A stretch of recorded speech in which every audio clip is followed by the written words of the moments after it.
va faire pour faire du coaching dorénavant en mode virtuel, entre guillemets? Ben, sincèrement, moi, je dirais merci Covid-19 pour cette occasion. Parce qu'aujourd'hui, effectivement, c'est tout un business qui se développe en mode virtuel. Alors, pendant cette période de 2 mois et quelques, effectivement, on a développé pas mal d'ateliers que les gens peuvent assister de chez eux à ces ateliers réactifs. Et donc, ils peuvent intervenir et c'est des vrais ateliers. Ils ont l'impression qu'ils sont vraiment dans la salle de formation en train de faire des vrais ateliers. Donc ça, en gros, il n'y a plus cette obligation d'avoir une présence physique. La présence peut être juste virtuelle et ça suffit largement.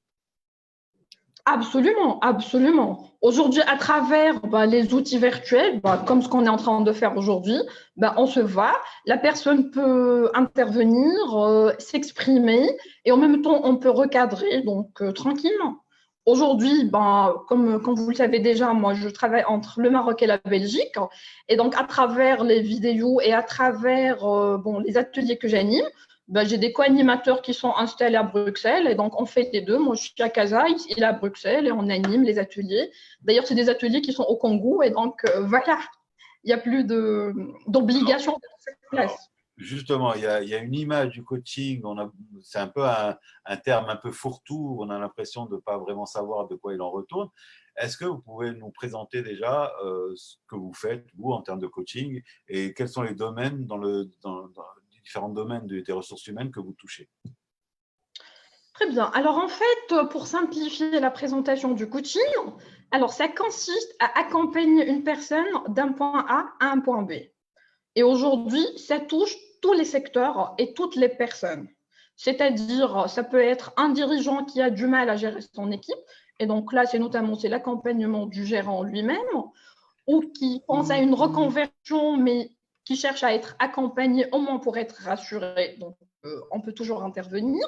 Ça peut être la direction des ressources humaines qui fait appel à un coach pour l'accompagner afin de recruter des postes sensibles. Et là, c'est pour faire des études sur la personnalité de la personne, pour voir est-ce qu'il y a une compatibilité des valeurs de la personne vis-à-vis des valeurs de la société. Ça peut toucher aussi monsieur tout le monde sur les problématiques du quotidien, celui qui n'arrive pas à gérer son stress, celui qui n'arrive pas à gérer son temps, celui qui se sent pas bien, celui qui cherche à s'épanouir.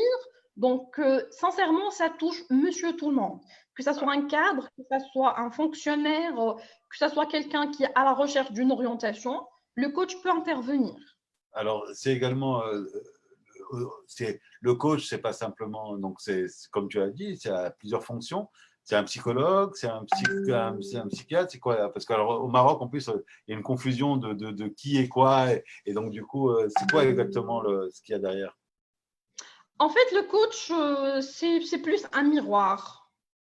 Alors, on ne fait pas de la psychologie, non plus de la thérapie. Le coach, c'est quelqu'un qui vous prend la main, d'accord, qui vraiment se met en face de vous comme un miroir pour faire ressortir toutes les compétences que vous avez en vous et pour vous accompagner afin que vous réussissez à travers ce que vous avez à l'intérieur de vous. Donc, en fin de compte, c'est quelqu'un qui met en valeur tout ce que vous avez et vous accompagne pour réaliser votre objectif. Mais sinon, non, c'est pas de la psychologie, c'est pas de la psychanalyse. C'est du D'accord. concret, c'est des objectifs, c'est des plans d'action et c'est un vrai travail. Donc, je rappelle donc que vous êtes coach, que vous êtes également directrice de l'école belge de coaching qui est située Oui, c'est l'Académie internationale. l'Académie internationale, excusez-moi, l'Académie internationale qui est située à Rabat, hein, c'est bien ça? Rabat. Oui, le siège est basé sur Rabat, mais on anime des formations, que ce soit sur Rabat, que ce soit sur Casa ou Technopark. D'accord. Euh, Pourquoi les entreprises elles font appel à vous, justement? Alors, il y a plusieurs demandes, notamment c'est le coaching d'équipe. Alors, c'est des gens qui font appel au service du coach. Alors, soit pour des thématiques comme l'appartenance à la marque, comme appartenir aux valeurs, la gestion de temps, c'est des jeux d'équipe pour créer une certaine ambiance pour l'épanouissement au sein du milieu professionnel. Il y en a d'autres qui demandent de nos services afin de faire de l'accompagnement personnalisé par rapport à des personnes qui viennent d'avoir des promotions ou qui sont géniales au niveau technique, mais qui ont des problèmes au niveau émotionnel ou au niveau relationnel avec leur équipe. Donc, sincèrement, on reçoit plusieurs demandes. En fait, quelque part, vous êtes un peu en dehors du système, on va dire. Par exemple, supposons pour des ingénieurs, pour qu'ils comprennent un peu comment ça se passe, si par exemple, il y a une équipe dans laquelle il faut imaginer une partie comptable, une partie ingénierie, une partie technique, vous essayez en fait d'amener chacun à apporter le meilleur de lui, c'est ça? Absolument. Donc, aujourd'hui, dans mon cabinet, je reçois plein d'ingénieurs. Bah, en fait, parce que en général, les ingénieurs, ils se focalisent trop sur le côté technique. Et alors, mon rôle, c'est de les accompagner afin de développer leur relationnel. Donc, que ce soit en matière d'orientation, de choix de secteur d'activité, d'entreprise, ou en matière pour les gens qui veulent créer leur propre boîte. Et donc, c'est très important pour eux d'avoir un certain relationnel, des certaines compétences, comment mettre en avant leur talent plus que leur technicité, comment créer des points d'ancrage, comment convaincre la personne d'en face. Donc, tout ça, c'est des thématiques qu'on travaille avec soit les jeunes ingénieurs, soit les jeunes ingénieurs qui sont en train de lancer leur boîte, ou des ingénieurs, notamment dans les secteurs de génie civil, génie industriel, ainsi de suite, qui ont lancé leur propre affaire et qui viennent pour demander de l'accompagnement dans ce sens. Vous étiez avec nous depuis le début, donc vous avez entendu un peu les différents secteurs dans lesquels ça bouge. On a parlé agro-business, on a parlé offshoring, on a parlé des différents secteurs, notamment avec ces amis Jamais. Vous, qui regardez dorénavant le marché du travail, comment vous voyez justement ces évolutions? Est-ce que vous pensez qu'un jeune ingénieur doit poser son CV, comment il va trouver un boulot en fait? Parce que je comprends leurs craintes, c'est un peu le côté aujourd'hui, comment on va faire, qu'est-ce qui va se passer, tout va changer. Donc, est-ce que vous pouvez les rassurer ou en tout cas leur donner des pistes en tout cas sur comment ils peuvent faire? Absolument. Donc, mon message pour les jeunes ingénieurs, c'est soyez créatifs. Votre seule limite, c'est vous-même. Alors, il faut chercher notre propre touche, notre valeur ajoutée qui va faire la différence entre mon CV et celui d'un autre ingénieur ou d'un autre, tout simplement. Pour cela, il faut faire confiance en soi. Donc, il faut Quand vous éviter. dites qu'il faut avoir confiance en soi, c'est-à-dire qu'il faut, qu'est-ce qu'il faut, il faut juste aller vers participer à des clubs, par exemple, à ce genre de choses. C'est intéressant, c'est important d'avoir ça sur son CV. Participer à des clubs, oui. Participer dans des associations, oui. Être à jour, oui. Faire du travail sur le développement personnel. Trouver quelqu'un pour nous accompagner ou faire de l'auto-accompagnement, ça aussi, c'est très bien. Il faut travailler sur ses limites, sur les critiques qu'on a en interne. Il faut les faire taire, tout simplement. Il faut disparaître tout ce qui affaiblit notre confiance en soi. Ben, c'est les jugements, c'est l'apport de l'autre, c'est la peur de l'échec. Il faut dire, et alors, qu'est-ce qu'on a à perdre? Ben, je passe un entretien. Encore une fois, il faut trouver une valeur ajoutée. Il faut mettre en avant nos talents. Il faut garder le tact visuel avec le recruteur, être à l'écoute, essayer de créer des points d'ancrage. Et de là, ben, j'ai fait tout ce que je peux faire. Si ça marche, tant mieux. Si ça ne marche pas, ben, rebelote et je passe à un deuxième entretien. Il ne faut pas vraiment se créer des barrières en disant que non, je suis bon à rien. Absolument pas. Si on a fait des études, si on a réussi nos études, c'est qu'on sert à quelque chose. Donc, il faut juste trouver ce quelque chose, cette valeur qu'on a et que l'autre n'a pas. Alors, je rappelle à nos chers étudiants, mais également que vous pouvez poser vos questions et sur le question-réponse du Zoom de notre webinaire, mais également sur le Facebook, le live du Courrier d'Atlas, où vous pouvez poser des questions à Zineb Soussen, donc, qui est coach et également directrice de l'Académie internationale belge de coaching au Maroc. Toujours sur cette histoire de marché du travail, c'est quoi qui fait la différence? C'est le CV? Alors, le CV, c'est la première des choses que voit un recruteur, et c'est tout à fait normal. Donc, sur un CV, il faut mettre la vraie identité d'une personne. Parce que ça soit en présentation réelle ou sur un CV ou sur une lettre de motivation, on a tendance à dire je suis X, j'ai fait ça comme étude, j'ai fait ça comme parcours scolaire. et voilà ce que j'ai fait comme stage. Oui, mais vous êtes qui comme personne? C'est ce qui intéresse. Là, c'est ce qui intéresse le recruteur. Quelle est votre valeur ajoutée humaine? Est-ce que vous êtes quelqu'un qui est fort en relationnel? Est-ce que vous êtes quelqu'un qui apprécie le travail en équipe? Donc, les talents, c'est quelque chose qu'il faut mettre en avant. Les valeurs, c'est quelque chose qu'il faut mettre en avant. Parce que si aujourd'hui, moi, j'ai la valeur de bienveillance, ça veut dire qu'en équipe, je serai génial. Ça veut dire que je vais accepter ma hiérarchie. Ça veut dire que je n'aurai pas de problème avec mes collègues de travail. Donc, en fait, Donc, c'est de mettre en avant ses points forts, c'est ça? absolument, absolument. Et c'est des points forts qui sont en collaboration et en combinaison, bien évidemment, avec ceux de l'entreprise qui recrute. Alors, il y a un point sur lequel ça, partout, et la situation est la même qu'on soit au Maroc ou en France, c'est que la plupart des emplois sont attribués par le réseau. Le réseau, donc, c'est un point qui est très important pour réussir à trouver un travail. Qu'est-ce qu'on peut apprendre? Comment on peut apprendre à cultiver ce réseau? Comment on peut le développer? Est-ce qu'il faut aller à des conférences, récupérer des cartes de visite? Je ne sais pas. Quelles sont les solutions, en fait? Écoutez, encore une fois, la seule limite d'une personne, c'est sa créativité. C'est-à-dire aujourd'hui, les jeunes, ils ont beaucoup plus de sens que… Moi, je me souviens quand j'étais jeune diplômée il y a 15 ans, on n'avait pas le Twitter, on n'avait pas l'Instagram, on n'avait pas le Facebook de la même manière qu'aujourd'hui.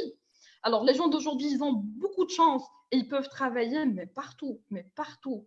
Donc, il faut juste être créatif, participer à… Bon, il y a plein d'écoles qui font des demandes pour voir les profils. Déjà, alors, quand on est dans les associations d'écoles, déjà, ça nous ouvre plein de portes pour les entreprises qui recrutent à travers les directions pédagogiques pour prendre les lauréats. Sinon, à travers, bon, il y a plein d'offres d'emploi qui se lancent à travers les réseaux sociaux et il faut absolument impressionner le recruteur. C'est-à-dire que aujourd'hui, quand je dépose mon CV et qu'on fait appel à moi, c'est pas que je viens, je suis XY. Non, pas du tout. Il faut chercher. C'est qui la société? Qui sont les personnes qui la gèrent? Quel est son chiffre d'affaires? Il faut avoir un maximum d'informations sur la société. C'est-à-dire que la personne, quand elle est en face de moi, elle me pose des questions, je suis sûre de moi, il faut s'affirmer, il faut mettre en avant toutes mes connaissances. C'est-à-dire que je connais le secteur, je connais l'entreprise, et bien évidemment, ce n'est pas tout le monde qui va préparer son entretien de cette manière. Alors, justement, là, vous évoquez certains points qui posent la question notamment du numérique, puisque vous parlez des réseaux sociaux, qui sont très importants, les réseaux sociaux. Est-ce qu'on gère bien en général, ou est-ce que les gens gèrent bien leur image numérique et leur image sur les réseaux sociaux? Est-ce que c'est quelque chose qui est important aussi par rapport à l'employeur? Mais bien sûr, absolument. Parce qu'aujourd'hui, un recruteur, il fait appel au profil sur Facebook pour voir qu'est-ce que la personne poste, qu'est-ce qu'elle partage, et ça peut être un critère de choix.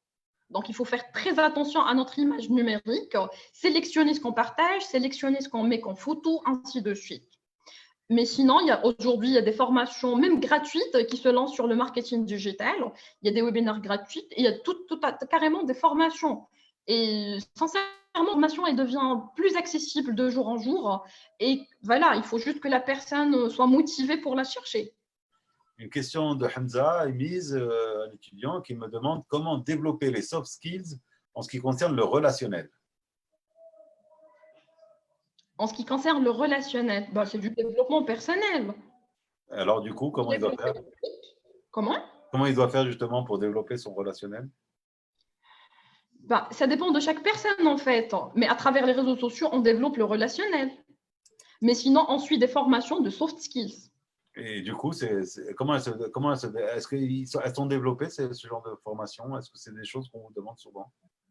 Absolument, il y a plein d'ateliers, il y a plein d'afterwork, il y a des ateliers des samedis matins qui organisent les soft skills et d'autres matières qui font que la personne maîtrise mieux son relationnel. Alors, on va revenir toujours à cette recherche d'emploi. Il y a un des réseaux sociaux qui est le plus actif sur ces questions, c'est LinkedIn. Justement, comment on fait sur LinkedIn? Est-ce qu'on peut aller toucher quelqu'un directement juste en lui envoyant une demande voilà, d'être là? Est-ce qu'on derrière, une fois qu'on l'a touché, est-ce qu'on enchaîne tout de suite pour lui demander un travail? Comment ça se passe? Comment il faut gérer LinkedIn, en fait? Comment il faut... Bon, sur LinkedIn, effectivement, on a plein de contacts. Maintenant, moi, ce que je préconise, c'est d'envoyer des mails ou envoyer un message professionnel à la personne. Comme quoi. Mais sinon, il y a des offres d'emploi qui se publient directement sur LinkedIn. Et à travers la plateforme, ils sélectionnent les profils en vous proposant des offres de professionnels adéquates au profil. Est-ce que toujours sur cette question de la recherche d'emploi, est-ce qu'il faut trouver des nouvelles formes, en tout cas, de se présenter? Voilà, je pense notamment, par exemple, au CV vidéo. Est-ce que vous pensez que c'est ce genre de choses, ça doit se faire également? Comment? J'ai pas bien entendu, désolé. Je disais, est-ce que, par exemple, on peut se présenter aujourd'hui différemment, notamment à travers la vidéo ou à travers d'autres moyens que simplement le CV écrit? Est-ce que vous pensez que c'est quelque chose qui va se développer? Oui, aujourd'hui, il y a plein d'agences de recrutement qui optent pour les vidéoconférences pour passer les entretiens. Parce que c'est plus parlant qu'un CV. D'accord. La lettre de motivation, c'est aussi quelque chose de très important. La photo aussi, c'est quelque chose de très important. D'accord. Bah, écoutez, juste, je remercie énormément Fabricio, parce que Fabricio de l'âge qui est resté avec nous, voilà, nous dit qu'il doit partir. En tout cas, voilà. En tout cas, merci beaucoup à Fabricio pour sa présence. Donc, juste toujours sur le domaine du travail, qu'est-ce que ça a changé, en fait, finalement, cette histoire de Covid? Est-ce que ça a changé les relations de travail? On a plus de télétravail, on a moins de relations sociales, c'est ça? En télétravail, on peut toujours garder le contact. En fait, c'est un choix personnel de la personne entre rester à la maison, se plaindre et rester plié sur le télétravail ou garder le contact. Encore une fois, on a tous les moyens numériques pour le garder. Aujourd'hui, on peut faire un Zoom et il y a la version gratuite, un Zoom avec 5, 10 personnes et même 100 personnes. Et donc aujourd'hui, enfin, pour vous, vous pensez que ça n'a rien changé au niveau des relations sociales dans une entreprise? Au sein d'une entreprise, non, pas vraiment. Alors, moi, aujourd'hui, je vois mon équipe tous les jours. On fait nos réunions d'une manière normale. Au contraire, ça nous a permis de travailler sur des ateliers qu'on a proposés à plusieurs sociétés qui les ont prises, que ce soit au niveau national ou au niveau international. Donc, moi, je vois que c'était plus une opportunité qu'autre chose. Parce qu'encore une fois, c'est un choix personnel entre déprimer et dire non, c'est le Covid, je reste chez moi, j'ai rien à faire, et entre il faut chercher l'opportunité. Donc, je serai à la maison pendant 2 mois. Qu'est-ce que je vais faire? Donc vous pensez plus qu'il faut être d'ailleurs plus proactif sur ces questions-là? C'est-à-dire qu'il faut aller chercher, faut y aller en fait, il faut oser. Absolument, il faut oser. Il faut oser, il faut être créatif. Aujourd'hui, nous avons monté une plateforme de formation en ligne et ça marche à merveille. Toujours sur le télétravail, est-ce que ça a changé les relations humaines? Sincèrement, je ne vois pas que ça a changé parce que c'est une période momentanée. Pour vous, c'est juste momentané. Oui, c'est juste momentané. Maintenant, on travaille avec les mêmes personnes. On les voit moins, certes, mais sinon, on peut les avoir au téléphone, on peut les avoir en vidéoconférence. Donc, c'est un mauvais passage qui va partir dans pas longtemps. D'accord. Est-ce qu'il y a des questions des étudiants, en tout cas, ou sur le site du Courrier de la classe? Est-ce qu'il y a des questions? Si vous permettez. Manel, vas-y, je t'en prie. Oui, je reviens, Madame Zeneb, à l'importance d'une photo, le CV. Moi, personnellement, je ne vois pas l'utilité d'une photo dans un CV. Normalement, ce qui compte, c'est ses compétences, sa personnalité. Pourquoi la photo du CV? La photo est très importante parce que ça nous donne une idée sur la personne. Maintenant, est-ce qu'elle est professionnelle ou pas? C'est pour ça que j'ai dit l'importance de la photo. Parce que sur comment les une photo va refléter si cette personne est professionnelle ou pas? c'est la prise de photo en elle-même. C'est comme... Oui. Oui, non, c'est juste, on n'a pas entendu votre réponse en fait, c'est pour ça. Est-ce que vous pouvez répéter juste la réponse? Oui, en fait, j'ai dit c'est la photo en elle-même qui est professionnelle ou pas. Parce qu'il y a une différence entre une personne qui fait une photo normale, comme celle de la CIN ou du passeport, et entre une personne qui met toute la photo. Donc là, ça fait une grande différence. Parce que sur les CV, on en voit un peu de tout. En fait, je pense que Manel aussi voulait dire, c'est que le problème, c'est le jugement qu'on a par rapport juste à une photo, alors que quelque part, la personne n'est pas déterminée que par une photo. Est-ce que vous pensez que, par exemple, parce que vous avez l'habitude d'avoir aussi des CV anonymes ou ce genre de choses, c'est des choses qui existent. Est-ce qu'au Maroc, c'est des questions qui se posent ou pas du tout? On est plus sur, comme ça évite un peu tiens, c'est le fils d'un tel ou c'est le fils d'un tel. Et puis, est-ce qu'il faut justement sortir de ça? Ben, sincèrement, quand on est recruteur, je ne vois pas qu'on va s'arrêter sur c'est qui et qu'est-ce qu'il veut. Donc, quand on est recruteur, on est vraiment dans la bienveillance. C'est-à-dire, c'est des CV, ben, une première lecture et il faut rencontrer la personne. C'est pour ça que j'ai dit tout à l'heure, il faut faire très attention et il faut mettre en avant mais tous nos talents, toutes nos compétences, mis à part ce qu'on a fait comme parcours. C'est ce qui accroche le recruteur.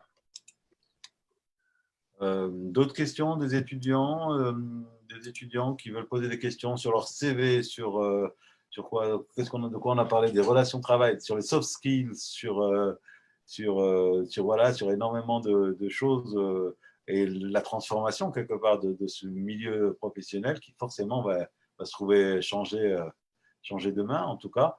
Est-ce que vous avez des conseils à leur donner à ces étudiants? Ben, le conseil, c'est... alors, pour les ingénieurs, ce que je vous propose, c'est lire les 4 accords Toltec de Don Miguel. C'est pour travailler votre comportement. Alors, les 4 accords, c'est ayez une parole parfaite. Ne prenez rien en personnel. Ne faites pas de suppositions et faites toujours de votre mieux. Le reste, il suivra.